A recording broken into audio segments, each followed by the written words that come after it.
Hello दोस्तों, स्वागत है आपका एक और डे के साथ। आज अपना 16वां या 17वां दिन होगा और बहुत तेजी से हम लोग सारे इंपॉर्टेंट टॉपिक्स को लेके लगभग सारी चीजों को कवर करते हुए आगे बढ़ रहे हैं। आज के इस क्लास में हम लोग बात करने वाले हैं काइनेटिक थ्योरी ऑफ गैसेस के बारे में। सुनने में बड़ा भौकाल वाला नाम लग रहा है, काइनेटिक थ्योरी ऑफ गैसेस। भैया गैसों का अणुगति सिद्धांत है।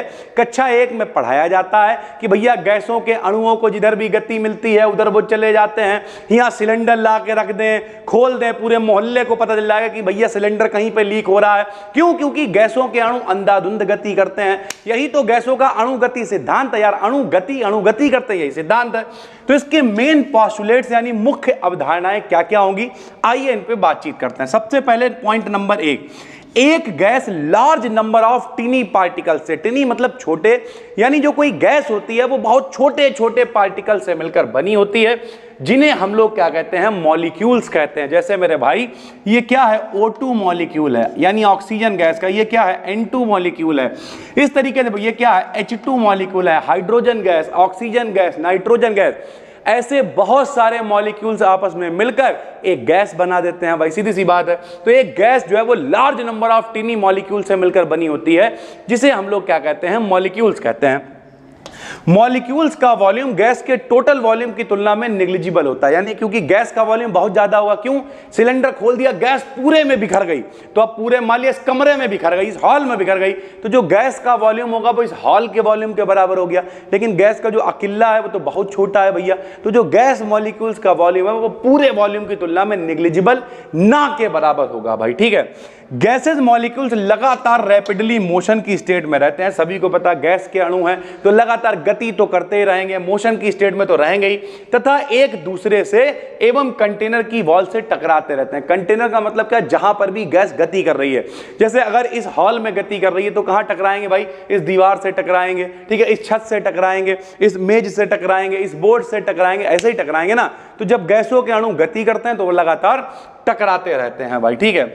सभी मॉलिक्यूल्स परफेक्टली इलास्टिक होते हैं। जितने भी मॉलिक्यूल्स होते हैं परफेक्टली इलास्टिक। इलास्टिक का मतलब क्या, टकराएंगे वापस चले आएंगे, टूटेंगे नहीं भाई, ठीक है, यानी एनर्जी का कोई ट्रांसफर नहीं होगा।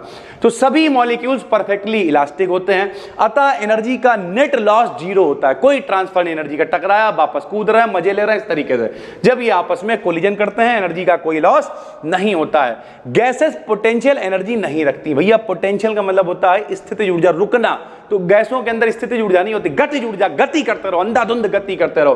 तो गैसेस पोटेंशियल एनर्जी नहीं रखती क्योंकि मॉलिक्यूल्स को पॉइंट मास माना गया। ये माना जा रहा है कि जो मॉलिक्यूल्स हैं वो बहुत छोटे हैं, पॉइंट मास है, ना के बराबर है। मॉलिक्यूल्स के बीच कोई अट्रैक्टिव फोर्स नहीं होता है जो कंप्लीटली फ्रीली मूव कर सकते हैं, यानी बहुत छोटे छोटे हैं, कोई आपस में अट्रैक्शन नहीं है, अंधाधुंध गति करेंगे, कोई पोटेंशियल एनर्जी नहीं, केवल काइनेटिक एनर्जी होगी भाई, ठीक है।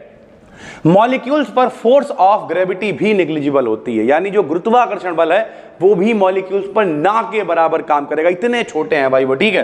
अरे भाई गुरुत्वाकर्षण बल कब लगेगा, जब वजन ज्यादा होएगा। जैसे अगर मेरा वजन इस समय 90 किलो है तो भैया हमारा वजन नीचे की तरफ ज्यादा है तो गुरुत्वाकर्षण बल हम पे ज्यादा काम कर रहा है। और भैया कोई हल्का फुल्का आदमी है तो उसका वजन कम है तो गुरुत्वाकर्षण बल भी उस पर काम करेगा। यही तो है क्रिया प्रतिक्रिया, डिटेल में कभी शॉर्ट में समझाएंगे। फिलहाल मॉलिक्यूल की एवरेज काइनेटिक एनर्जी इसके टेम्परेचर के डायरेक्टली प्रोपोर्शनल होती है, यानी जो गतिज ऊर्जा होगी वो टेम्परेचर पर निर्भर करेगी। सीधी बात है, किसी को भी उठा के तवे पे बैठा दो, गतिज ऊर्जा बढ़ जाएगी, या करने लगेगा। किसी के भी आगी छुआ दो, भागना शुरू कर दे, तो टेम्परेचर बढ़ाओगे तो गतिज ऊर्जा भी बढ़ जाएगी, यानी काइनेटिक एनर्जी टेम्परेचर के डायरेक्टली प्रोपोर्शनल होती है। मॉलिक्यूल्स के लगातार वेसल वॉल्स पर टक्कर बम्बार्डमेंट से गैस का प्रेशर कहलाता है। सुनो भैया, जितने भी मॉलिक्यूल्स हैं गैसों के, जब वो बर्तन की दीवार पे बार बार टकराएंगे तो वो जो टकरा रहे हैं तो जितना दबाव डालना है उसी को हम लोग कहेंगे गैस का प्रेशर भाई, ठीक है। तो प्रेशर को कैसे नापते हैं, जब गैसों के अणु टकराएंगे तो दबाव डालेंगे, उसे ही हम लोग क्या कह देंगे, प्रेशर कह देंगे। यदि कोई क्यूब, मान लिया कोई क्यूब ले लिया हमने, क्यूब का मतलब समझते हो पासा टाइप, जिसकी लंबाई L सेंटीमीटर है, टोटल नंबर ऑफ मॉलिक्यूल्स कितने हैं, n है, स्मॉल n मॉलिक्यूल्स है। मास ऑफ ईच मॉलिक्यूल्स कितना है भैया, m ग्राम है, मतलब बहुत सारे मॉलिक्यूल्स उसके अंदर है। सुनो ध्यान से समझो, एक कोई क्यूब है मेरे पास, ठीक है, उस क्यूब के अंदर कितने मॉलिक्यूल हैं भैया, n मॉलिक्यूल है, और हर मॉलिक्यूल का द्रव्यमान कितना है, m ग्राम है। वेलोसिटी ऑफ मॉलिक्यूल्स कितनी, c वेलोसिटी से भैया वो मूव कर रहे हैं, और क्यूब का वॉल्यूम कितना हो जाएगा भैया, जाहिर सी बात है भुजा क्यूब होता है तो l की पावर 3 हो जाएगा भाई, इसका वॉल्यूम कितना l क्यूब हो। तो काइनेटिक इक्वेशन क्या होती है, Pv बराबर 1/3 यानी 1/3 mnc²। P क्या है, प्रेशर है, V वॉल्यूम है, m क्या है, द्रव्यमान है, मास है, n क्या है, नंबर ऑफ मॉलिक्यूल्स है, और c क्या है भाई, c है वेलोसिटी ऑफ मॉलिक्यूल जिससे वो मूव कर रहे हैं भैया, ठीक है। और आखिरी में पॉइंट 2 और 5 रियल गैसेस हाई प्रेशर और लो टेम्परेचर पर फॉलो नहीं करती। दो तरीके की गैसेस होती हैं, एक रियल गैसेस, एक आइडियल गैसेस। आइडियल गैसेस का मतलब प्रॉपर आदर्श गैसें हैं वो, आदर्श का मतलब अंधाधुंध गति करेंगी, फ्री है, उन्हें कोई दिक्कत नहीं है। लेकिन जो रियल गैसें हैं इसका मतलब वो आदर्श गैसेस नहीं है। रियलिटी का मतलब ये है, कोई भी व्यक्ति आदर्श नहीं होता। पॉइंट 2 क्या है पता, पॉइंट 5 क्या है, गैसेस में पोटेंशियल एनर्जी नहीं होती, यानी प्योर गैसेस हैं, वो अंधाधुंध गति करेंगे। लेकिन वो आइडियल होंगी तब ना, अगर वो गैस थोड़ा गैस है, थोड़ा और बिहेवियर कर रही है, तो इस पॉइंट को फॉलो ही नहीं कर पाएंगी। तो पॉइंट 2 और पॉइंट 5 जो रियल गैसेस है वो फॉलो नहीं कर पाएंगी। रियल गैसेस का मतलब जो प्रॉपर आइडियल, जो गैस नहीं है पूरी तरीके से।